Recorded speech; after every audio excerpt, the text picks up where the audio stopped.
Hello, I'm here at MegaCon in Orlando at the Sumerian Comics booth with writer, editor, letterer Steve Ekstrom, who is the co-writer of an upcoming book, Soko. Thank you for sitting down and talking with me today. Thanks for having me. Absolutely. So, it's the first time I do an interview with someone. I usually do a little bit about how you got into comics. You've been in the industry for quite a while now. So what's a little bit of your comic origin story? I'm a lifelong reader. I started with there were spinner racks and gas stations Yeah. as a small child that helped me learn how to read.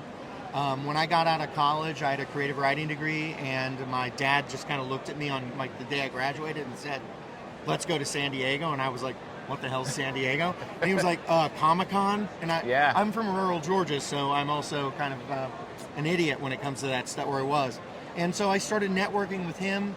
I became a journalist for Newsarama through Best Shots. I reviewed books for about 3 months, and then I actually did my first interviews and journalism work at MegaCon 2007.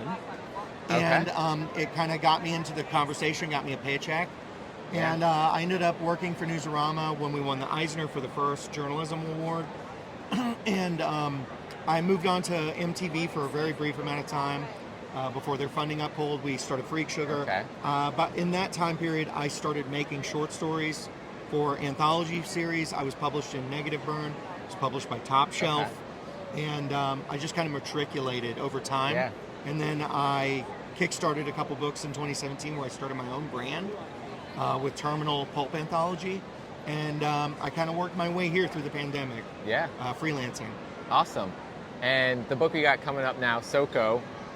What's the elevator pitch for what Soko's about? Soko is essentially a crime drama that's also a procedural, which is kind of rare Yeah. because of the Western feeling about law enforcement. That's unfortunate, but it's about a corrupt cop and his elder partner, and they're in Serbia, and it talks about systemic oppression and kind of Yeah. the way The Wire or The Departed might, and it's about human trafficking.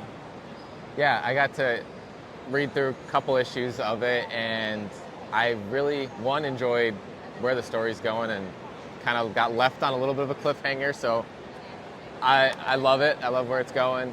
But you got a really cool art team that you guys are working with here. Tell me a little bit about the other creators, your co-writer, and the artists on this team. The co-writer that I'm working with is Serbian national. His name is Vanja Miskovic. He's a lawyer in Serbia. We met through him bringing this project to me as a short story, Yeah. and he wanted to elevate it. And the artist is Antonio Fuso, recognized veteran artist. He worked on G.I. Joe Yeah. for IDW. He has a couple of successful books that are under option now with Dark Horse and Mad Cave.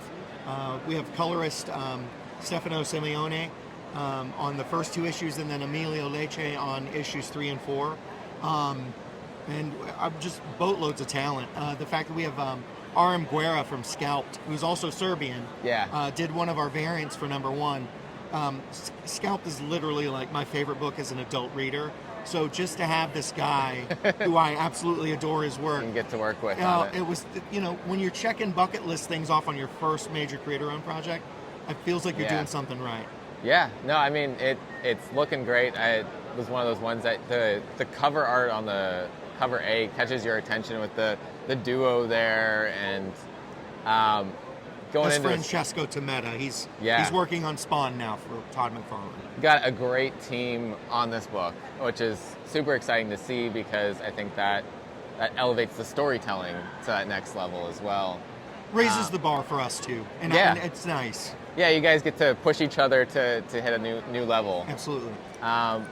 With the story, I know you said you helped with some of where the direction of things were going with the script. Is there anything in particular that you really loved and wanted to throw into this story that your co-writer was crafting, like an idea that you had that was like, oh, this is the hook? Well, we were talking about this earlier. Bad people exist in the world. Yeah. I mean, seriously bad people. And there were moments when we were discussing the development of the story where even Manya was like, "Are you sure you want to show this level of Yeah. violence? Are you sure you want to show this level of, sinister evil?" And I was like, yes, you're not like a diet villain. You're Yeah. a bad person. You're literally dealing in human collateral, human Right. cattle, and you're dealing with children and women, and it's despicable. And Yeah.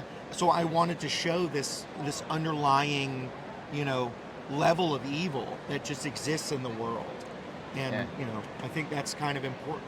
I think the story definitely does not hold any punches back on that, and you get to see that in the story, and it has a big impact on reading it and understanding what level these people will go to do what they want. Right.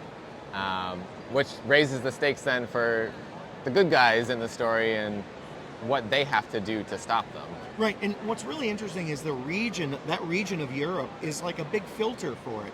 You have refugees coming in from the east, and you're pushing people from the west in that are being used, and they send people from the east in to receive amnesty. So it's like a double-edged sword. You have poor people suffering on one side, and then you have other people being victimized and used on another, and it's like a no-win situation for anyone. Absolutely not. So was it these like real life events that are going on that inspired the story to be created, and why you wanted to write this story to start out with? Initially, the story was kind of lighter, and it was, and Vanya, because he's from Serbia, did not really understand that in the West, like one of the things that happens early on is that he shows you fuel smuggling, which is a thing in other parts of the world. It's not a thing in America. Right. And so I was like, I don't think a Western audience will understand fuel smuggling, so why don't we make that like the lever for what leads us into a darker path? Like, they catch this guy doing this extracurricular thing, and then he gets, the police catch him, and then while he's being questioned by like a district attorney, he kind of goes, look, this is just the tip of the iceberg. Yeah. So Soko is coming out in about 2 weeks. 2 weeks from us recording this at MegaCon, so April 12th, the release date. Anything else for that book that you want to tell the listeners? Honestly, I'd love to hear your feedback. Feel free to contact me on social media. But I really just want to introduce more crime. Like everybody reads science fiction, everybody reads horror. Crime books kind of are like an underappreciated, redheaded stepchild in comics. And I want more people to read more crime-driven books. Like Ed Brubaker and Sean Phillips have done so much with Criminal and just different books that they've done, and I want to perpetuate that. And I think that there's such a wealth of material there for this subgenre that, I hope people like our book. That's mainly it. We just want to tell you a story and entertain you. I have not read a lot of, really any of the Brubaker Phillips crime books, and I typically don't read a lot of crime books myself, but I don't know, there was something about this one that just caught my attention and got me to go pick it up or put it on my pull list, and then thank you. Pick up the digitals to look at beforehand. Sure. Before we started talking here. But going forward, then, do you want to keep on writing crime stories to kind of build up your own? I'm not afraid of any subgenre. Like, I want to do it all. Like, I want to write a romance comic, but like crime books. Being a big Frank Miller fan and knowing all the wealth of material he's made, even his superhero books are these gritty crime books. Yeah. So yes, I do want to continue to make crime books, but it's like I want to blend it together. I want a sci-fi crime book. I want a hard-boiled romance book that's got crime elements to it. So I want it to just kind of like mix everything together on my plate. So I can have just this really immersive experience, this visceral experience for anybody that wants to read a story from me. Awesome. I know later this year you got something else coming up. I don't know if you're allowed to talk about it yet, but we can't talk about that one in particular. But I am working on a licensed book that was approved by a major filmmaker. Awesome. And to have this guy, who's my favorite filmmaker, approve my pitch, and to know what I'm doing. I mean, it doesn't get any better than that. I mean, I go to bed happy every night because I get to work in the industry I love. And they say pick something and let it kill you. I'm letting comic books kill me. Not a bad death, and I'm just happy to be here. That's awesome.